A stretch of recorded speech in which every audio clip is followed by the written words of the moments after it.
Hello, welcome back to Fist Entertainment.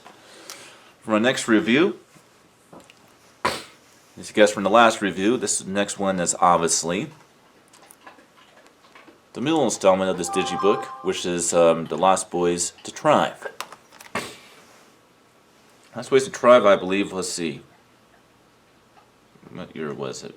Released, what year? Right. 2008. Lost Boys to Tribe was released in 2008 by Warner Premiere.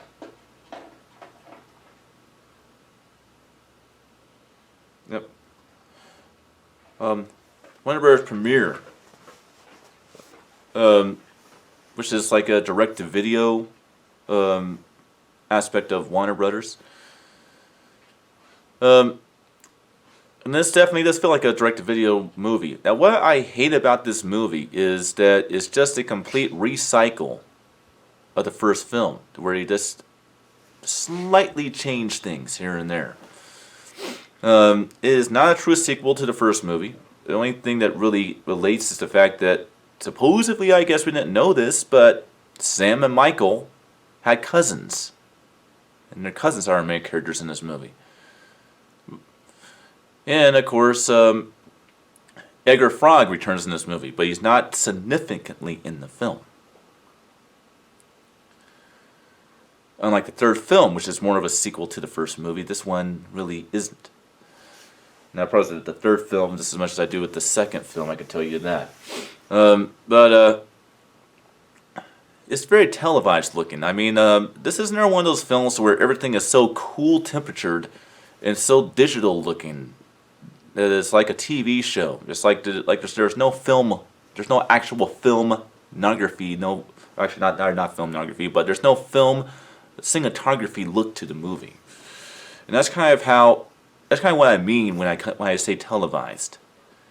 You know, not all the time is it bad, but sometimes it's bad. Like, for example, Deep Creeper's 3 was bad. This one is bad. I would say the Wrong Turn movies, all the sequels were bad because the first film looks like a movie, while the sequels don't. That's kind of what I mean by televised looking. Well,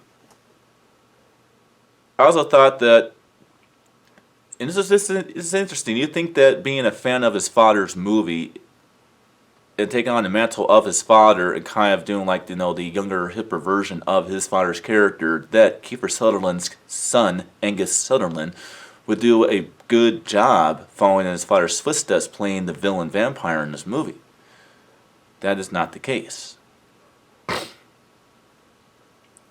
One slight difference, of course, is, other than just the main plot, is the fact that Angus Sutherland's character actually is the head vampire in this movie. But, that's about it.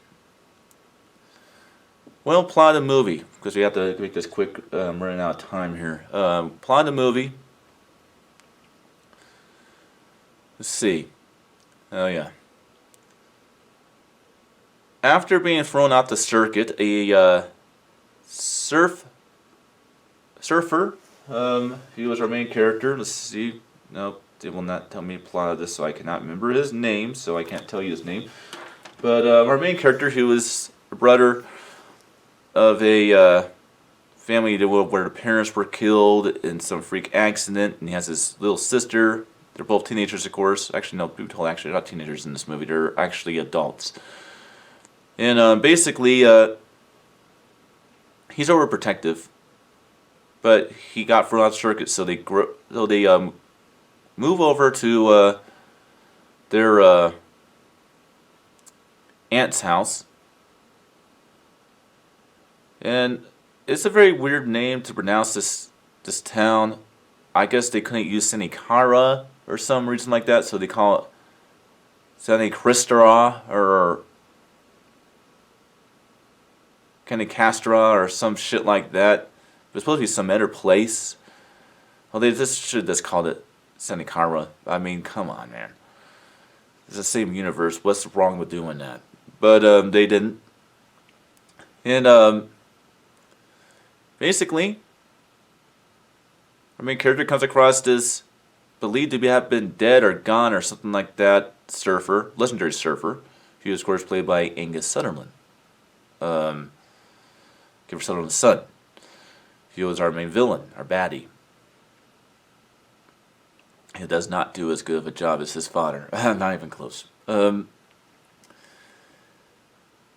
Basically, he has a thing for our main character's sister. So, just like in the first movie, gets her to drink something, she gets turned into a vampire. This film is faster on execution, though, but that's what part of the problem. It's so fast, it doesn't take time to think and actually develop it. Very quickly, our main character, Negro Frog, come up with a plan on how to save his sister. And that is for him to become a vampire himself from the inside, in like an inside job thing, take on the vampires and kill, of course, the main vampire before his sister feeds. Which, of course, they do. Then they obviously live happy ever after, and that's pretty much the plot of the movie. I'm sorry I've speeded it up a little too much for you, but that is the main plot of the movie. I only have about 10 minutes to get that out of here anyway, so I kind of had to speed it up. Audio and video quality, like I said, this film is so televised, it's not even funny. It's too digital looking. It's almost artificial like. And it's too cool temperatured. And that's something I never liked about it. And that's what I want to understand about this is when they make a movie like this that is too televised and too digital looking and too cool temperatured, they might as well just put it in 178 by 1 wide. No, they put it in 240 by 1 wide like the first movie. It's the same problem with the third film. It still kind of looks like that.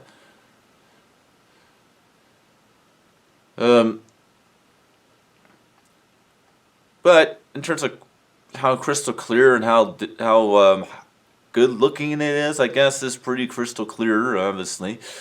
Audio. You would think that in 2008 they would have gotten this better than the first film, right? No. Doesn't matter if you watch it with the speakers around you, you watch it in that three-dimensional configuration like mine. It is very flat when it comes to the surround mixes. You can barely even notice they're there. They're too overly balanced with the stereos in the mono mix. I mean, the stereos and center mix. It's just too balanced with it that it turns out to be kind of flat sounding. I mean, it kind of reminds me of a Wrong Turn sequel or something. I'm sorry I keep using that as a reference, but it's just a good reference. But yeah, that's kind of how I like to look at the sound of the movie. It just kind of has that type of sound to it. I guess overall it's not entirely too insanely bad, but you know, it's not as good as the third film. I can certainly tell you that. Nothing about this film is good nothing about this movie is as good as the third film. In my opinion, they should have just made The Lost Boys The Thirst is the second movie and this made it a 2-part movie series instead of making a trilogy. The third film's good. It's a sequel. Still kind of have problems with it, but it's a lot better than this fucking movie. This is the forgettable one out of the trilogy. It really is.